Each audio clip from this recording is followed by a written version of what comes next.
Do you want to see a magic trick?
Usually, because of it being such a health hazard, if it was to break or crack, if this is broken, but it'll cause other issues with the safeties inside of the furnace to trip because it'll get too hot, right?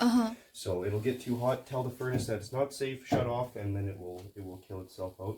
But that doesn't look the case here. Everything looks to be intact, so which is a good thing. At least they know that they didn't have carbon monoxide going throughout the house. So it still can be used. It could be used. We wouldn't install it.